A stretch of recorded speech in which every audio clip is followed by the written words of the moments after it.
हाय बच्चों, आज के स्टूडेंट करने वाले हैं कक्षा 8 में विषय विज्ञान वार्षिक परीक्षा सत्र 2024-25 का असली क्वेश्चन पेपर लेकर आ चुके हैं। यदि आपने इस वीडियो को पूरा देख लिया तो 100% गारंटी कि आपके 60 में 60 नंबर आने वाले हैं। तो चलिए बिना टाइम वेस्ट के हम आपको दिखाने वाले क्वेश्चन नंबर फर्स्ट से। यहाँ पे सबसे पहले दिया गया बहुविकल्पी प्रश्न क्रमांक 1 से 5 तक निर्देश दिए गए हैं। सही विकल्प चुनकर उत्तर लिखिए। प्रत्येक प्रश्न के लिए 1 अंक निर्धारित है। प्रश्न 1 है, ईस्ट का उपयोग निम्न के उत्पादन में होता है, तो इसका आंसर करना ऑप्शन नंबर बी एल्कोहल। प्रश्न 2 है, निम्न पदार्थों में से सबसे पहले कौन जलेगा, तो इसका आंसर हो जाएगा ऑप्शन नंबर ए पेट्रोल।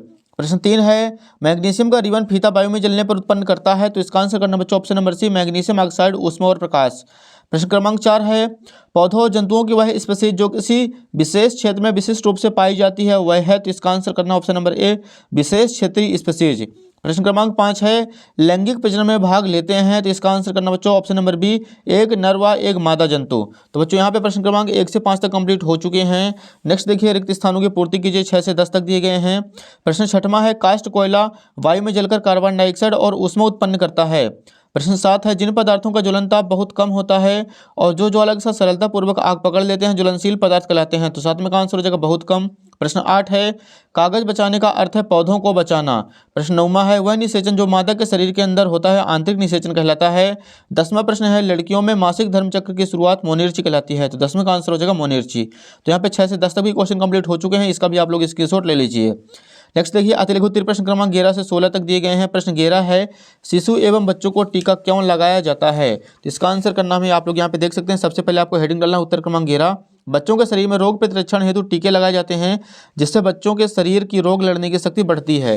प्रश्न 12 है, अपने बहुत अधिक व्यावसायिक महत्व के कारण किसे हम काला सोना कहते हैं, तो इसका आंसर हो जाएगा अपने बहुत अधिक व्यावसायिक महत्व के कारण पेट्रोलियम को हम काला सोना कहते हैं। अगला क्वेश्चन देखिए बच्चों, प्रश्न 13 हमारे सामने अगले पेज पर दिया गया है। कोयले के प्रक्रमण द्वारा 3 उपयोगी उत्पाद के नाम लिखिए, तो इसका आंसर आप लोग यहाँ पे देख सकते हैं। कोयले के प्रक्रमण से उत्पाद होने वाले 3 उपयोगी उत्पाद कोक, कोल तार, कोल गैस आदि हैं।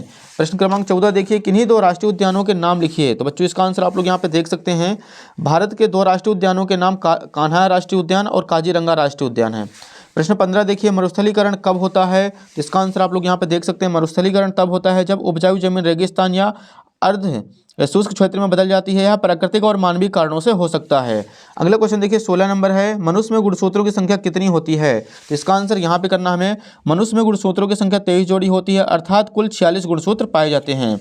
नेक्स्ट देखिए बच्चों, यहाँ पे लघुत्तरीय प्रश्न दिया गया है 17 से 22 तक। प्रश्न 17 है, एक किसान अपनी भरपूर व अच्छी फसल काटने के बाद उसे भंडारण से पूर्व सुखाना भूल गया, उसे किन समस्याओं का सामना करना पड़ सकता है। प्रश्न 18 है, रसोई गैस को जलाने पर कोई आवाज़ नहीं होती लेकिन पटाखों के जलाने पर तेज आवाज़ आती है, कारण स्पष्ट कीजिए।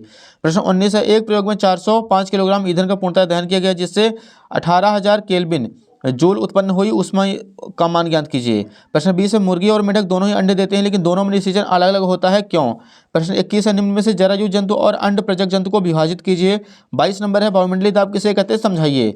दीर्घ उत्तरीय प्रश्न 23 से 26 तक दिए गए हैं। 23 नंबर है, गेहूं की फसल उगाने के सही प्रक्रम को लिखिए। निम्नलिखित को हितैषी और हानिकारक सूक्ष्मजीवों में बांटिए। प्रश्न 25 है, संतति का लिंग निर्धारण किस प्रकार का होता है, विस्तार से समझाइए। लास्ट क्वेश्चन 26 है, पहाड़ों पर वायुदाब कम क्यों होता है, कारण सहित लिखिए।